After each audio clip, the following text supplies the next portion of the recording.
Salut les amis, c'est Orpheus, soyez toutes et tous et bienvenue sur ma chaîne YouTube pour cette nouvelle review consacrée à Senseiya Sentia Show. Aujourd'hui, on va procéder à la review de l'épisode 6 et de son comparatif par rapport au manga.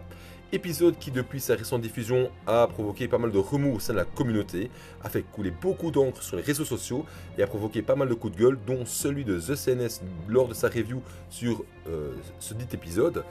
Et donc je vais essayer ici au travers des explications et des informations qui viennent du manga, je vais essayer quand même de vous expliquer tout ce qui se passe pour que ça soit quand même logique dans l'histoire de Senseiya Sentia Show, et aussi pour vous montrer que ce manga il est très très bon et très très beau, et peut-être vous rabibocher avec celui-ci et vous inciter à aller le lire parce que franchement il vaut vraiment la peine d'être lu. Voilà. On va passer maintenant à l'introduction de celui-ci. Introduction d'épisode qui nous montre quoi? Les 10 dernières secondes de l'épisode 5. Introduction qui pour moi n'a aucun intérêt. Pourquoi? Parce qu'une intro, soit ça nous montre un avant-goût de ce qui va se passer, soit ça nous montre un résumé de ce qui s'est passé, mais en tout cas pas 10 secondes de la fin d'un épisode précédent, ça sert strictement à rien. Donc pour moi cette intro elle est nulle et non avenue. Ensuite, on se retrouve donc dans une scène qui nous replonge dans l'affrontement qui opposait Mayura Dupont à Katia et à Jouan de l'Écu et à Georges de la Croix du Sud. C'est un passage qui regroupe un passage du tome 4 et un passage du tome 5. Le tome 4 pour la mise en scène qu'on trouve, et ensuite le tome 5 pour les explications qui sont données. Donc en gros, on retrouve quoi? Katia qui est malmenée par Mayura. Mayura lui demande quel est son objectif, quel est son but. Elle explique que son objectif était de permettre la rencontre entre Saori, qui est l'incarnation d'Athéna, avec le grand Pop. Là on voit les deux chevaliers d'argent, pouf, qui ont les yeux qui s'ouvrent tout grands, ils sont tout illuminés et ils ont une révélation. Ah, Saori Kido est Athéna. Oui, c'est là que dans l'anime on leur confirme que Saori Kido est bien Athéna.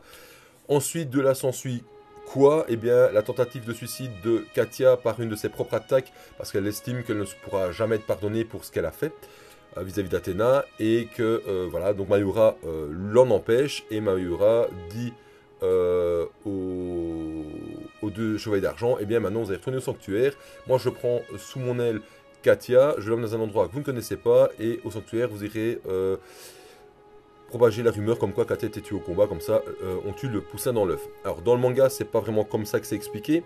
Dans le manga en fait Katia explique en fait tout ce qu'elle a fait depuis qu'elle est Sentia, elle le fait pour sauver Athéna, et que maintenant que Saori donc est avec le grand Pop, elle demande à Mayura de lui faire confiance et d'être patiente. Et c'est super important, pourquoi? Parce que Katia, elle a un rôle très très important justement dans cette rencontre, et c'est quelque chose qui est développé plus tard dans les bouquins et qui j'espère sera développé dans l'anime, mais comme c'est parti là, j'en doute. Et en plus de ça, elle demande donc aux deux chevaliers d'argent maintenant de prêter allégeance à Athéna et de se battre à ses côtés et de la protéger, ni plus ni moins, parce qu'elle est la réincarnation d'Athéna. Voilà comment c'est expliqué dans le bouquin, c'est clair, c'est précis, c'est concret, c'est cohérent, et après la suite avec Mayura et la tentative de suicide de Katia, ça par contre c'est pareil, voilà. Ça ne change pas grand chose, mais par contre l'explication de Katia elle est beaucoup plus précise et beaucoup plus logique, surtout que ça a une importance dans la suite du manga. Ensuite, on se retrouve au sanctuaire. Au sanctuaire, là, on va retrouver Saori qui se réveille face à Saga qui est en pleurs, hein, agenouillée devant elle, avec le côté droit qui pleure. Et ça, je trouve ça pas mal parce que ça montre vraiment l'une des faces seulement qui est atteinte par les remords et la tristesse. Et donc, on voit donc Saga qui demande à Saori de mettre fin à ses jours. Pourquoi? Parce qu'il a commis des crimes et qu'il va encore en commettre, et que voilà, il faut absolument arrêter tout ça, et donc il veut que Athéna le tue. Et là on voit quoi dans l'animé? Que Athéna lui dit non non mon grand, tu vas assumer tes erreurs et tes crimes, tu vas vivre avec, tu vas te repentir et tu vas un petit peu réfléchir à tout ça, d'accord? Et puis on voit quoi? On voit Saga qui se sent pas bien, on voit que ses cheveux bleus se transforment et deviennent gris, on voit Saori qui s'interpelle sur ce changement de couleur. Là on voit qu'elle commence à comprendre que c'est une personne qui a une double personnalité, qui est schizophrène. Et ensuite, on voit l'image des deux visages qui se trouvent sur les faces opposées donc du casque du Gémeaux. Alors ça, je vais y revenir après. Et puis ensuite, on voit quoi? On voit qu'il veut tuer Saori, mais sa tentative de meurtre ne fonctionne pas. Pourquoi? Parce que le bon côté de Saga intervient et envoie Saori dans une autre dimension dans laquelle on va retrouver Aphrodite des poissons. On reviendra à ça après. Dans le manga, c'est pas du tout comme ça que c'est amené. C'est pas comme ça que c'est présenté. Donc elle se réveille devant Saga, la demande de Saga est identique, hein. Sauf que Saori lui explique qu'elle ne veut pas le tuer pour la simple et bonne raison que même si c'est une déesse, elle ne veut pas se servir de ses pouvoirs pour punir et tuer un être humain. Voilà, c'est pas dans ce but-là qu'elle est une déesse et que donc elle ne peut pas le faire. En plus de ça, dans les mangas, dans les tomes précédents du manga, on explique aussi que Saori n'est pas encore une déesse accomplie. Elle est encore en train d'apprendre et de s'aguerrir et de prendre de l'expérience en tant que déesse, et qu'à chaque fois qu'elle utilise son cosmos pour faire quelque chose, mais fatalement il faut un certain laps de temps pour pouvoir récupérer tous ses moyens. Donc déjà, en ayant ça qui est expliqué dans les tomes précédents, on peut déjà se dire que c'est peut-être pour ça qu'elle n'utilise déjà pas son sceptre, mais en plus de ça, elle explique clairement que voilà, son pouvoir, elle ne veut pas l'utiliser pour faire ça, c'est pas ça que ça sert, d'accord? Donc du coup, c'est vachement cohérent. Pourquoi? Parce que ça permet justement d'expliquer un petit peu pourquoi Athéna a ce côté un petit peu de pitié vis-à-vis de certains ennemis, d'accord? Et en plus de ça, c'est une explication qui est donnée dans l'animé, mais après quand Saori rejoint la demeure Grade avec Aphrodite, d'accord? Bon. Le passage en plus où on voit le masque, enfin les deux faces du casque, plutôt du Gémeaux, c'est quelque chose qui n'existe pas dans le manga. Alors là-dessus je vais m'attarder, pourquoi? Parce que c'est vrai que The CNS a tapé un coup de gueule là-dessus, et je le comprends parce que le fait de faire apparaître ces deux visages, ça donne une incohérence dans le sens où on voit Saori à ce moment-là qui se dit « Ah oui, il y a un changement de comportement qui s'opère, cette personne que j'ai en face de moi est schizophrène, et là en tapant ces deux masques, enfin ces deux visages, ça nous permet de se dire et de penser qu'en fait, Saori est en train de réfléchir et de se dire la personne qui est devant moi a un cosmos, une énergie assez importante, qui ressemble à celle d'un chevalier d'or au final, et qui malgré tout est schizophrène. Et si on fait un rapprochement avec une constellation, un des 12 chevaliers, le seul qui présente ce profil serait le chevalier des Gémeaux. Alors, c'est vrai que dans l'animé, on ne nous dit pas aussi que Saga est le chevalier des Gémeaux. Jamais on dit à Saori, dans l'animé, ni dans le manga, Saga est le chevalier des Gémeaux. Là, le fait de nous montrer les deux masques, ça donne à supposer que, donc ça veut dire que ça lui donne une réflexion, elle pense. D'ailleurs, quand on se rappelle un petit peu le tome 8 de Kurumada, dans le tome 8, Saori explique à Seiya dans l'avion qui est en partance pour le sanctuaire qu'elle pense que derrière le grand pop se cache un des 12 chevaliers d'or, mais elle ne sait pas encore qui c'est. Au final, là c'est pareil. Là, elle suppose que c'est le chevalier des Gémeaux, mais jamais ça n'est dit clairement, jamais ça n'est confirmé. Et dans le manga, déjà, le passage des deux visages du casque n'existe pas.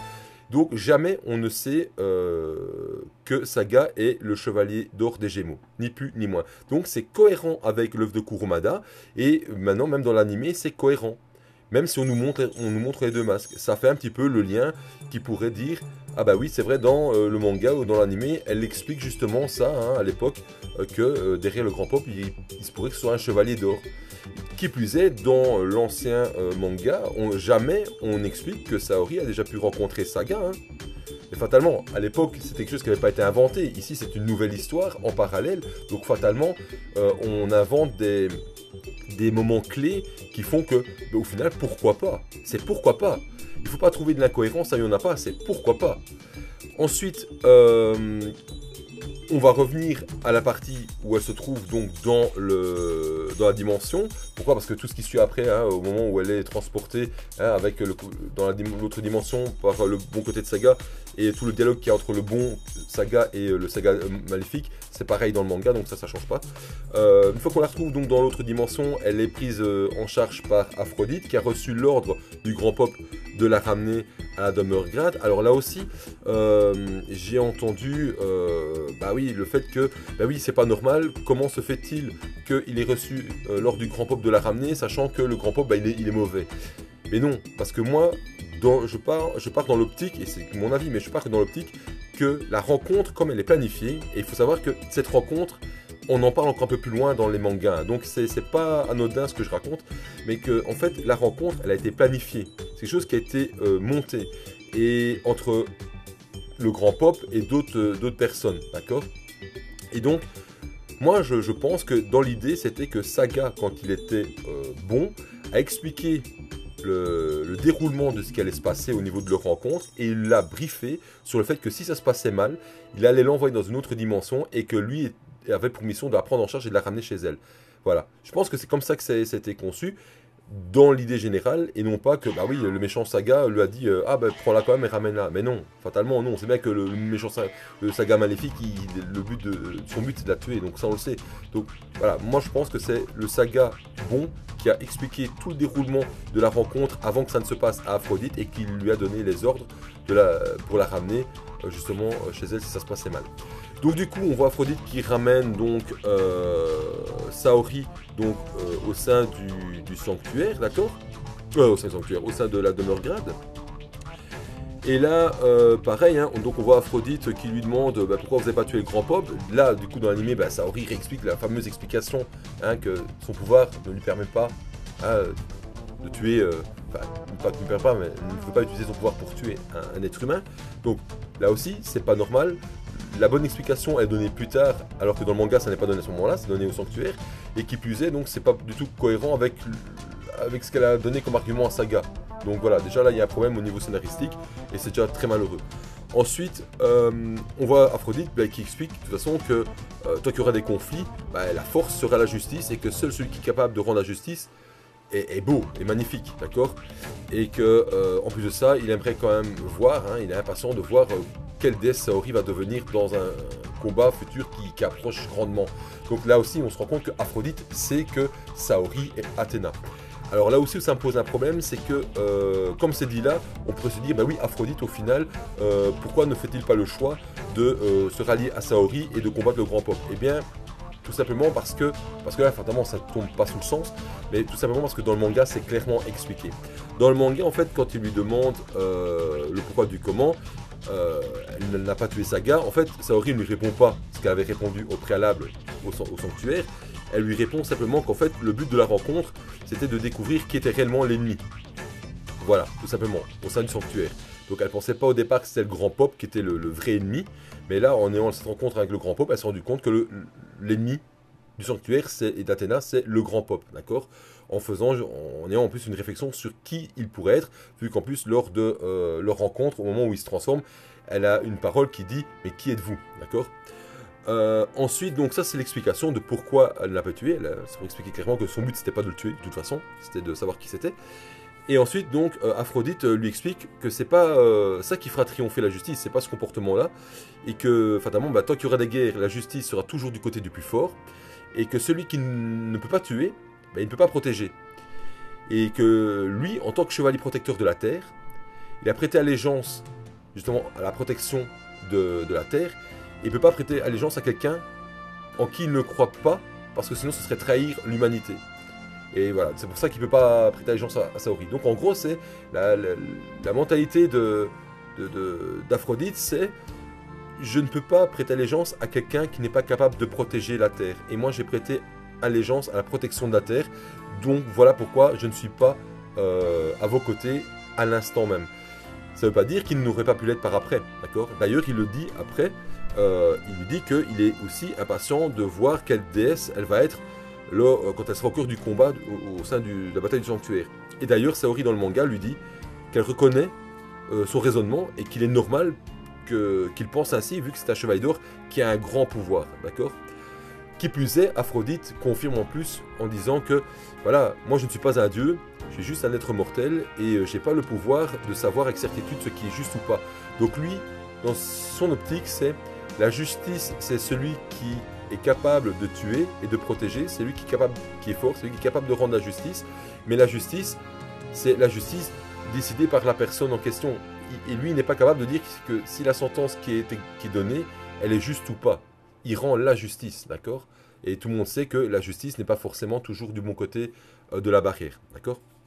Donc voilà un peu le raisonnement d'Aphrodite, qui est avalisé entre autres par Saori, parce qu'elle comprend tout à fait le principe. Et d'ailleurs, elle le dit, voilà, elle ne peut pas rester comme ça, à ne pas savoir protéger la Terre, il faut que ça avance, d'accord? Ensuite, on va retrouver donc une petite scène qui va nous mettre en avant-plan donc les deux chevaliers d'argent, donc Juan et Georges. dans laquelle on dit, ben voilà, l'armure d'or a été volée par les chevaliers noirs et le sanctuaire va envoyer 10 chevaliers d'argent pour faire une purge hein, au sein d'Athéna, du groupe d'Athéna et de ses chevaliers de bronze. Alors c'est une scène qui n'existe pas dans le manga et qui n'a aucun intérêt, d'accord, on s'en fout. On s'en fout grandement, je reviendrai sur le fait qu'on s'en fout grandement en fin de review, mais vraiment on s'en fout. Ensuite, on se retrouve dans l'Académie des Sentia. Alors l'Académie des Sentia, là pour moi c'est le truc qui a été bâclé à 2000%. Pourquoi? Parce qu'on voit l'Académie vite et bien fait, donc l'Académie elle se trouve en Suisse, hein, c'est ce qui est décrit dans le bouquin. On y voit un genre de nuage maléfique dans le ciel, hein, qui est aperçu par les Sentia qui sont en train de s'entraîner. Et ensuite on voit quoi? On voit sur le haut d'une montagne, d'une colline, on voit Deadmask qui est présent et qui lance son attaque. Et lorsque son attaque est lancée sur l'Académie des Sentia, on voit apparaître sur une moto une jeune fille hein, qui transporte à l'arrière de sa bécane son urne avec son armure. Donc c'est Elda de Cassiopée et qui voit au final au loin une colonne avec des feux follets qui montent là. Et puis voilà, ça s'arrête à ça. Point barre. C'est super désagréable de voir ce genre de passage. Pourquoi? Parce que c'est pour moi un des moments les plus principaux, ouais, c'est un des moments les plus principaux du manga. Pourquoi? Parce que c'est la première moitié du bouquin quasiment. Et dans ce passage, on découvre le personnage d'Elda, on redécouvre le personnage de Deadmask. On y apprend pourquoi Deadmask il est là. Fatalement, c'est l'ordre donné par le Grand Pop qui maintenant a connaissance des Sentia d'aller détruire l'Académie des Sentia. Alors là aussi, on dit oui, mais l'Académie des Sentia a été formée, comme on le dit, par la Fondation Grade. Oui, c'est vrai, on le dit dans l'anime, on le dit dans le manga. Mais il ne faut pas oublier que Athéna se réincarne tous les 200 ou 250 ans, si j'ai bonne mémoire. Et que donc les Sentia, elles sont reformées chaque fois à ce moment-là aussi. Elles ne sont pas formées à vitam aeternam, en continu, pendant 10 000 ans. Donc, fatalement, c'est normal que l'Académie des Sentia ait été faite par la Fondation Grade et ça tombe dans les anciennes guerres saintes. Et bien, les Académies des Sentia étaient créées à ce moment-là aussi, ni plus ni moins. Ça, c'est ce que je pense. D'accord? Ça, c'est pour un peu répondre à ce qui a été dit là-dessus.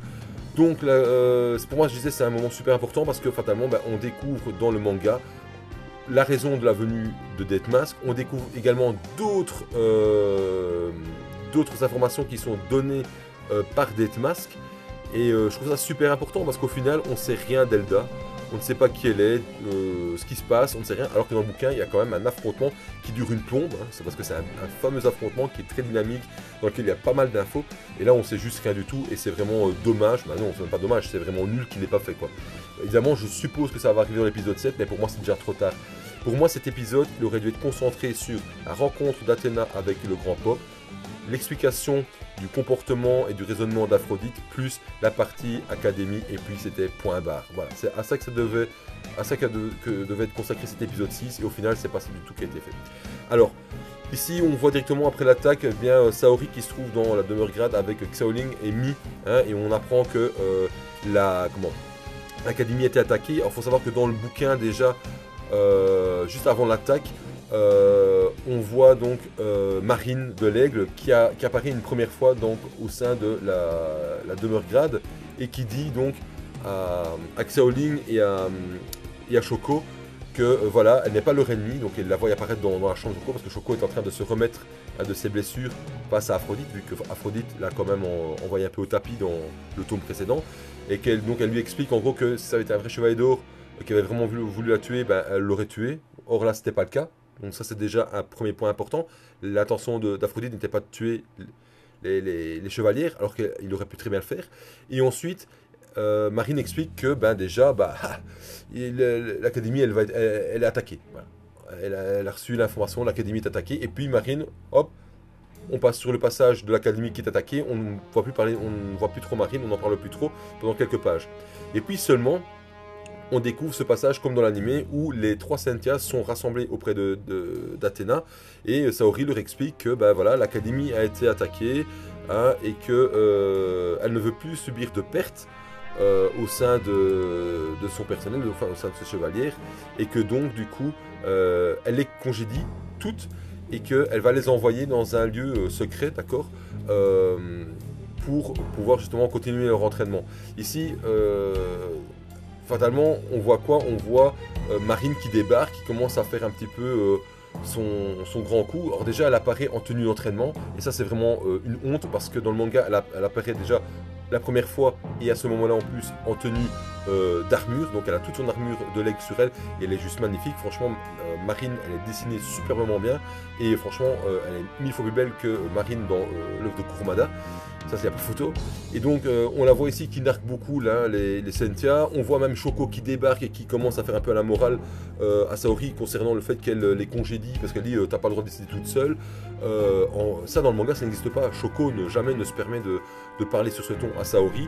Et d'ailleurs, Saori leur dit voilà, pour que vous puissiez me protéger dans le futur, vu qu'actuellement vous n'en êtes pas capable, eh bien, je vais vous envoyer dans un lieu secret avec votre nouveau formateur, votre nouvel entraîneur, qui est Marine, le chevalier d'argent de l'aigle, ni plus ni moins. Et non pas comme on nous montre ici, une explication où Shoko intervient en montant sur ses grands chevaux, et avec une Marine qui les taquine à fond, qui les narque à fond, et qui au final leur dit je suis comme curieux de voir un petit peu ce que vous savez faire, de quel point vous vous chauffez, et puis dans la foulée, on les voit sur une île, d'accord? Non. Quand on les voit ensemble avec les Marines et les Sentia, eh bien, quand on les voit plus tard ensemble en train de se battre, c'est parce qu'elles sont déjà sur le lieu d'entraînement, et d'ailleurs, on voit la maison dans laquelle elles vivent pendant qu'elles s'entraînent, d'accord? Donc déjà, il y a une incohérence avec l'apparition de Marine et le reste du manga, je trouve, c'est pas très... Voilà, c'est différent, et je trouve pas ça très bon. En plus de ça, Marine, elle est juste dégueulasse dans l'animé, hein. Elle est moche, à part quelques plans qui sont corrects, on a l'impression qu'elle est anorexique, son visage il est pas beau, le masque est pas beau, enfin bref, c'est vraiment dégueulasse. Donc, le passage de l'explication de l'attaque de l'académie des Sentia au sein de la demeure Grade, eh bien ça casse absolument rien, c'est pas bon du tout. Marine ne tient pas du tout, ou en tout cas pas vraiment le même rôle que dans le manga. Moi je trouve que c'est pas du tout le même rôle. Elle est moins agressive dans le manga, même si elle les taquine et qu'elle les narque un petit peu, on n'est pas dans le même registre. Et en plus de ça, elle ne leur demande pas d'aller lui montrer ce qu'elles savent faire comme ça. Non, non, elle leur demande qu'elles le montrent, mais quand elles sont en phase d'entraînement, et pas comme ça sur un coup de tête. Donc là aussi, c'est dialogue un petit peu bizarre, je trouve, c'est vraiment pas très bon. Donc ensuite, on voit la partie entraînement avec Marine, hein, qui est vraiment dégueulasse aussi. Il y a des plans qui sont vraiment horribles, où elle leur explique voilà, qu'il faut y aller, bang, bang, bang. Si elles veulent faire quelque chose, mais il est grand temps de se réveiller. En gros, dans le manga, c'est quasiment pareil, hein, à peu de choses près, c'est les mêmes discours qui sont tenus. Et d'ailleurs, on voit également dans l'anime comme dans le manga, Marine qui demande le prénom de Shoko, et quand elle lui révèle qu'elle s'appelle Shoko, elle dit en fait c'est donc toi, la fameuse Shoko. On m'en a déjà parlé, Mayura m'en a parlé, et donc elle dit alors je vais me présenter en bonne et due forme, et là elle lui envoie une pluie de météores, et c'est là que Shoko se dit j'ai déjà vu cette technique, et que ça lui fait penser à Seiya. Et qui plus est, dans l'animé, dans le manga on le voit aussi, mais dans l'animé en plus c'est vraiment bien suggéré. Pourquoi? Parce qu'on voit après l'attaque plein de plumes blanches qui retombent autour de Marine, et qui font justement le raccord avec le fait qu'elle est le maître de Seiya, d'accord? Donc voilà, ça c'est pour ce qu'il en est au niveau donc de l'entraînement donc des Sentia, hein, après la demeure Grade, d'accord? Il n'y a pas plus à en dire, je trouve, donc voilà, ça tout se tient. Ça ressemble à peu de choses près à tout ce qui se fait dans le manga. Ensuite, de là, on retombe sur un passage donc, où on voit Mirai et Shinato qui se retrouvent sur une zone un peu désertique. Et on voit au loin donc le temple de Mu avec Mu et Kiki. Fatalement, on a compris qu'ils ramènent l'armure du petit cheval pour la faire réparer. Ça n'a aucun intérêt parce que ce passage n'existe pas, même si dans le manga on sait que Shinato explique à Shoko qu'elle ne doit pas s'inquiéter et que l'armure on va la réparer. Ce passage-là n'existe pas, d'accord? Par contre, ensuite on voit le passage, la scène où on voit le Colisée complètement détruit, où Tatsumi trouve ça vraiment désolant, etc. Et là on voit Saori qui dit bah oui, mais voilà, je dois devenir forte, etc. Sinon elle ne pourra jamais arriver à rien ni protéger la terre. Dans le manga c'est exactement la même chose, donc là-dessus il n'y a pas de souci. Une fois que ce passage est fait, on retrouve nos Sentia autour d'un feu de camp, d'accord, passage dans lequel on les voit en train de discuter justement sur Saori, hein, sur le fait qu'elle a Athéna, qu'il faut protéger la Terre, tout le tralala. Alors, la teneur du discours qui est fait dans ce passage, il est le même à quelques détails près, hein, pas trop important, dans le manga, sauf si ce n'est que pour commencer, ce dialogue n'a lieu, enfin ne se déroule qu'entre Mi et Xiaoling. Pourquoi? Parce que Shoko, elle est en train de dormir dans la maison qui leur sert de cachette. Et que, voilà, ça s'arrête à ça, d'accord? Ici, dans l'animé, on les a mises toutes les trois autour d'un feu de camp. Et qui plus est, à un moment donné, on voit quoi? On voit Marine qui revient avec l'armure du petit cheval réparée. Et qui dit, tiens, voilà, je t'ai ramené l'armure du petit cheval. Déjà ça c'est pas bon, pourquoi? Parce que c'est pas Marine qui remet l'armure réparée du petit cheval à Shoko, c'est Saori. Et en plus de ça, à la fin de ce passage, on dit ah bah oui, je me rappelle, Maître Mayura avait dit que, alors que ce passage en flashback, il est juste très mauvais, pourquoi? Parce que c'est un passage qui existe dans le manga et qui voit en fait le départ de Katia de la zone donc, de retrait donc, de Mayura après qu'elle soit remise sur ses pieds, etc. Donc voilà, là aussi c'est déjà pas pareil, c'est pas un flashback, c'est quelque chose qui est expliqué pardon, dans le manga. Donc l'armure du petit cheval remise par Marine, c'est mauvais, ça ne colle pas avec le manga. Ensuite de là, on se retrouve dans un passage où on voit tous des feux follets, tous des esprits qui s'envolent dans une zone donc, dans laquelle se trouve Mayura avec Shinato et Mirai. Cette zone, c'est les vestiges du temple d'Eris, d'accord? On y explique que voilà, il y a plein d'âmes en suspens qui vont être utilisées pour créer voilà, des problèmes, hein, des chevaliers fantômes, etc. Donc voilà, on dit que c'est les défunts qui n'ont pas pu accomplir leur but, etc. Donc tous ces défunts vont être réutilisés par Eris pour créer une armée, hein, c'est un peu le but, ou en tout cas lui donner de l'énergie. C'est un passage qui existe aussi dans le manga et qui à ce moment-là voit réapparaître donc Shoko avec sa Pandora Box sur le dos, d'accord, dans le manga. Sauf que c'est pas comme ça que c'est présenté dans l'anime. Pourquoi? Parce qu'une fois qu'on voit ce petit passage-là, eh bien on voit quoi? On voit l'arrivée de 3 chevaliers d'argent, hein, 3 chevaliers fantômes, hein, qui ont été terrassés par Seiya, hein, ça on nous l'explique dans l'anime. Donc c'est les chevaliers d'Algeti, si je ne me trompe pas. C'est ça, ouais, Algeti d'Hercule. Il y a Shiryu du Grand Chien et Dio de la Mouche. Ces 3 gars-là, ils apparaissent. Ensuite, on voit quoi? Eh bien, on voit que ils viennent donc pour prendre la vie d'Athéna. On voit que Dio de la Mouche veut s'en prendre à Athéna. Il ramasse une bonne patate de Shoko. Hein, il ramasse une pluie de météores.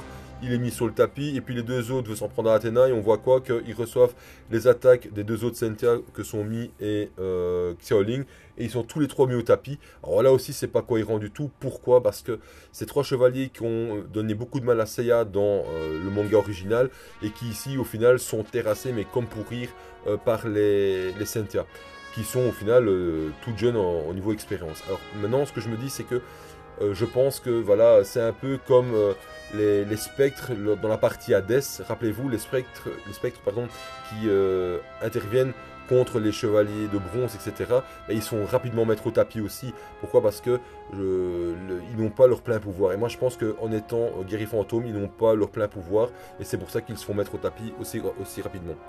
En plus, dans ce passage-là, on voit quoi? On voit donc qu'on explique hein, justement toute la problématique maintenant avec le vestige d'Eris, avec les esprits qui sont encore présents, etc., etc.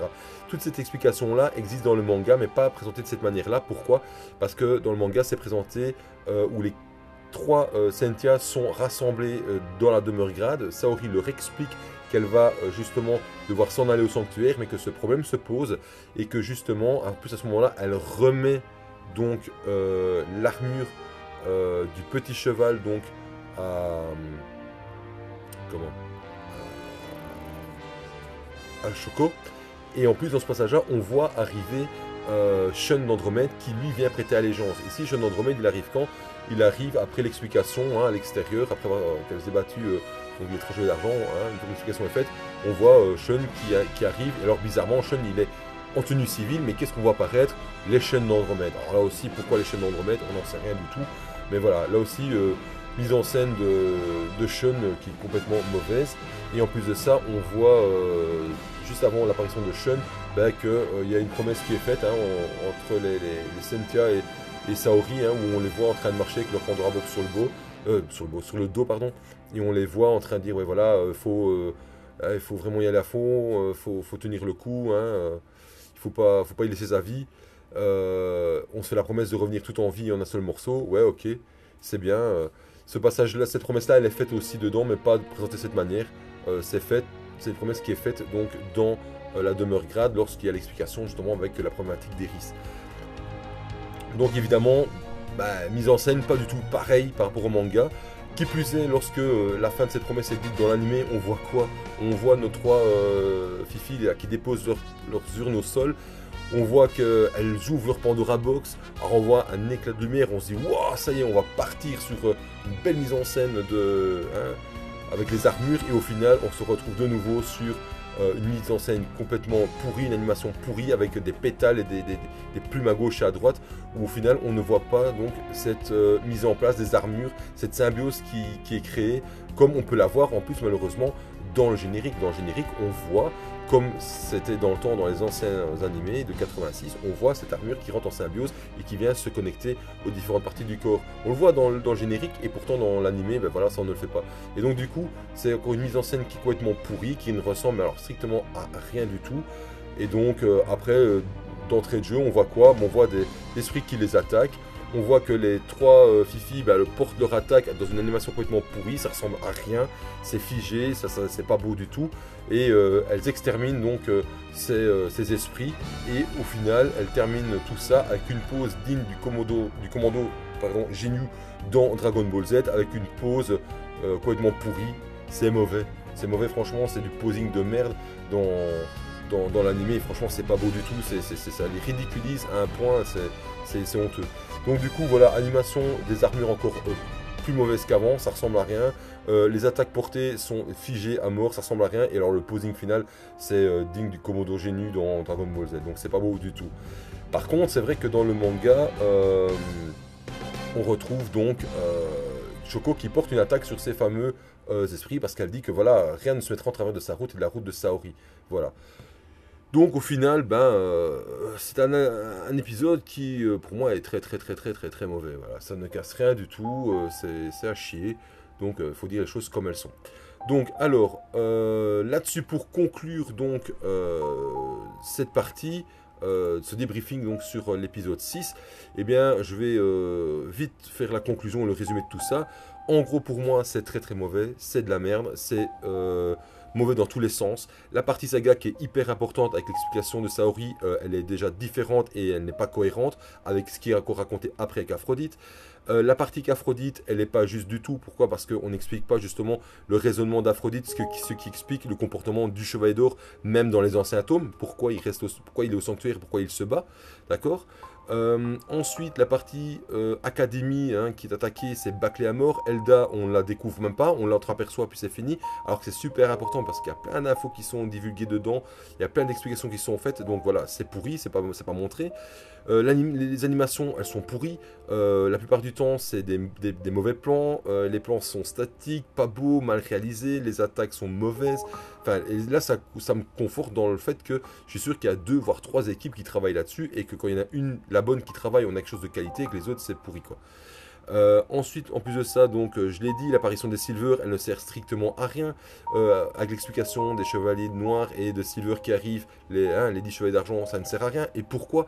Parce que je vois beaucoup de gens qui disent que ah ouais, mais ce serait vivement qu'on voit un petit peu l'interaction avec le chevalier de bronze. Mais il n'y aura pas d'interaction avec le chevalier de bronze. Il n'y en aura pas.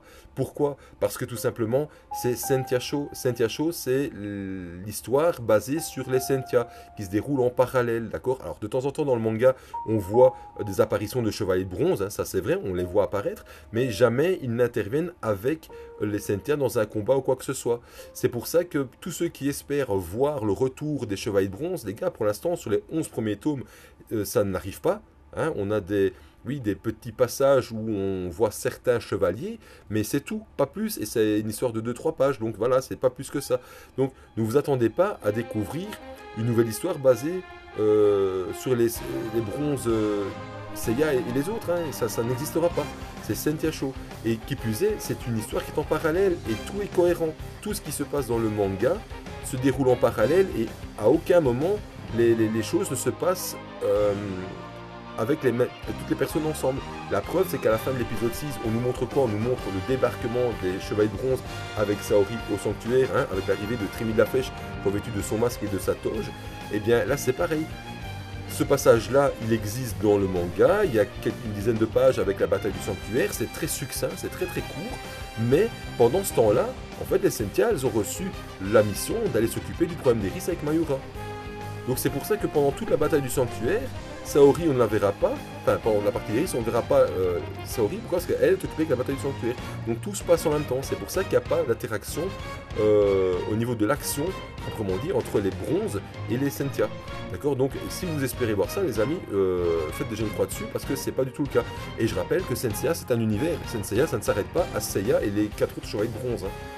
C'est pas ça Senseiya. Senseiya, c'est un univers. C'est les chevaliers de bronze, les chevaliers d'argent, les chevaliers d'or, c'est Athéna, les différents dieux qui peuvent être créés avec leurs armées respectives, etc. Donc ici, on a créé de toutes pièces un nouveau manga basé sur des suivantes, des servantes d'Athéna, qui portent aussi une armure.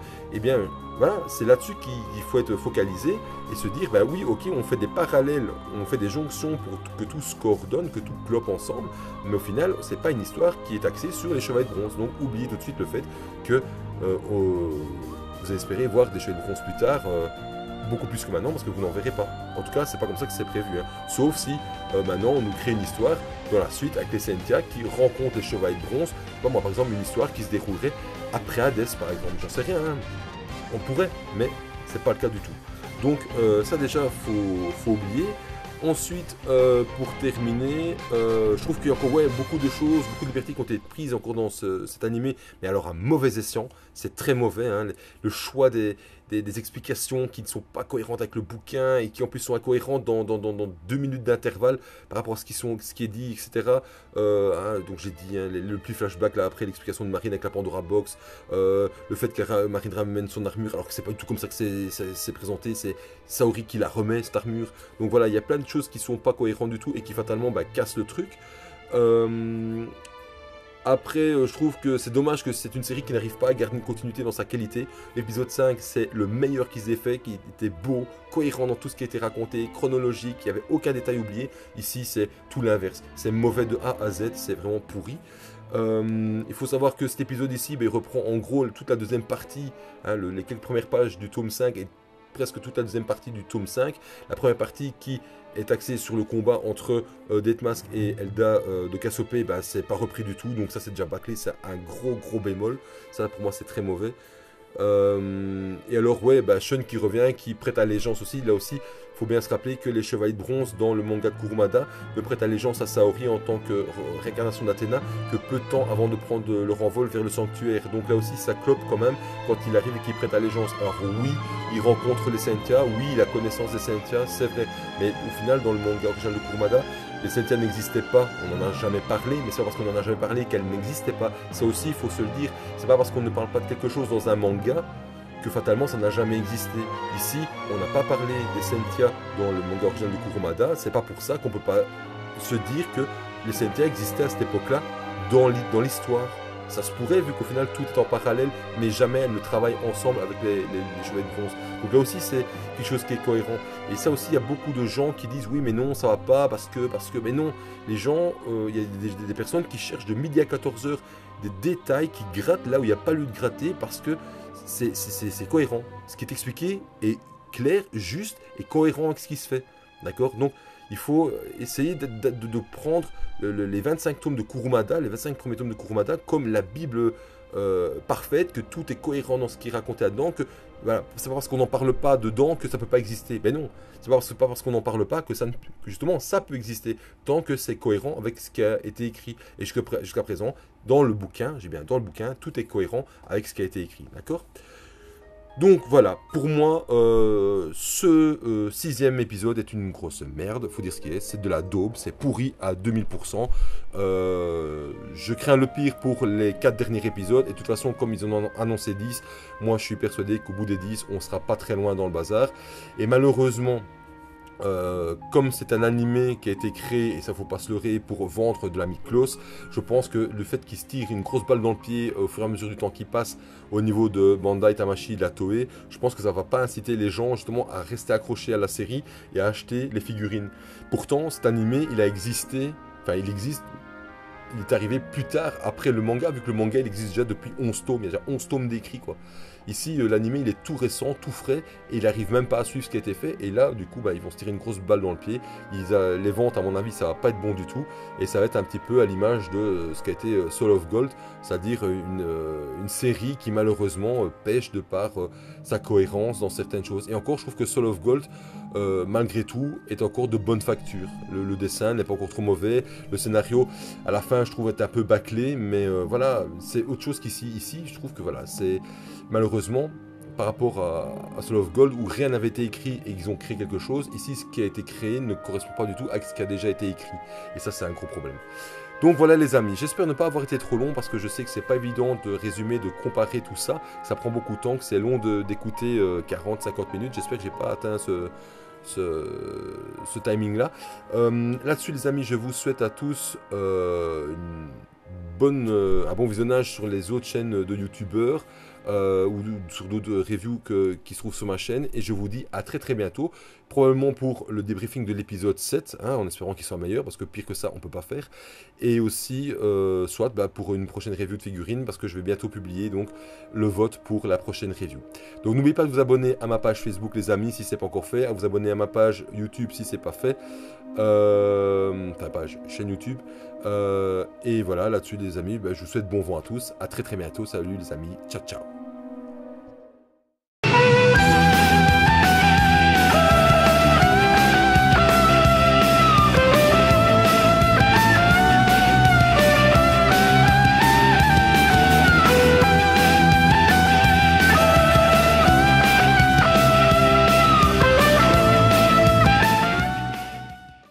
Quand nous entendrons la douce mélodie d'une lyre résonner au loin, dans l'immensité de la nuit, nous saurons qu'il s'agit de la lyre d'Orphée.